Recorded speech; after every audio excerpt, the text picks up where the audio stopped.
అస్సలాముఅలైకుం వరహ్మతుల్లాహి వబరకాతుహు. నేను మీ సోదరుడు మొహమ్మద్ అస్లం.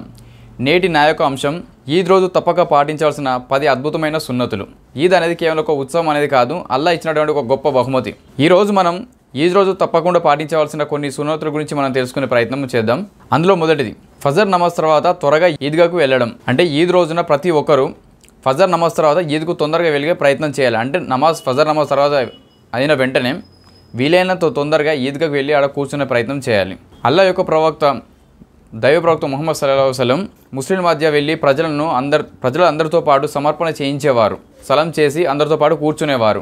అలాగే ఈద్గాకు ముందుగానే వెళ్ళి అల్లాహ్ను స్మరిస్తూ ఉండాలి, అంటే జికర్ చేస్తూ ఉండాలి. ఇక రెండవది, ఈద్ నమాజ్కు వెళ్ళే ముందు ఏదైనా పదార్థం తినడం, అంటే ఖర్జూర్ కానీ ఏదైనా ఒక పదార్థం తినే ప్రయత్నం చేయాలి. దైవ ప్రవక్త ముహమ్మద్ సల్లల్లాహు అలైహి వసల్లం సున్నత్ ప్రకారం ఈద్ నమాజ్కు వెళ్ళే ముందు ఖర్జూర తిని వెళ్ళేవారు. ఇక మూడవది, గుసుల్ స్నానం చేయడం మరియు శుభ్రమైన బట్టలు ధరించడం. అంటే ఈద్గాకు వెళ్ళే ముందు శుభ్రంగా మనిషి స్నానం చేసుకొని గుసులు స్నానం చేసుకొని ఉన్న దానిలో బట్టల్లో మంచి కొత్త దుస్తులు ధరించి పరిశుభ్రమైన దుస్తులు ధరించి ఈద్గాకు వెళ్ళే ప్రయత్నం చేయాలి.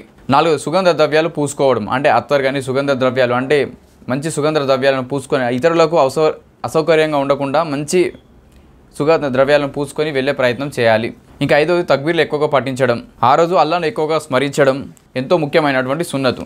ఇక 6వది, భిన్నమైన మార్గంలో వెళ్ళడం. అంటే ఈద్కు వెళ్ళే ముందు ఒక మార్గాన్ని అవలంబించడం, వచ్చేటప్పుడు ఇంకొక మార్గాన్ని వెతుక్కోవడం. అంటే వెళ్ళేటప్పుడు ఒక దారి, వచ్చేటప్పుడు మరొక దారి. ఈద్గాకు వెళ్ళేటప్పుడు మరియు తిరిగి వచ్చేటప్పుడు మార్గాన్ని మారుస్తూ ప్రయాణించండి. 7వది, ఒకరినొకరు పలకరించుకోవడం మరియు స్నేహాన్ని పెంచడం. ఈద్ రోజున ముస్లిం పరస్పరం కుటుంబ సభ్యులతో కానీ స్నేహితులతో పరస్పరం చిరునవ్వులతో పలకరించుకోవడం, పరస్పరం విషెస్ చెప్పుకోవడం అనేది ప్రేమను పెంపొందించడం లాంటిది. ఇంకా 8వది, శ్రేయస్సును కోరుతూ ప్రత్యేక దువాలు చేయడం. ఈద్ రోజున మనం శాంతి కోసం లేదా క్షమాపణ కోసం లేక మంచితనం కోసం దువా చేస్తూ ఉండాలి. సమాజ శ్రేయస్సు కొరకు దువా చేస్తూ ఉండాలి. ఇక 9వది, ఎక్కువ దాన ధర్మాలు చేయడం. ఈద్ రోజున పేదల కోసం ఫిత్రదానం ఇవ్వడం మర్చిపోకూడదు అని ఆదేశించడం జరిగింది.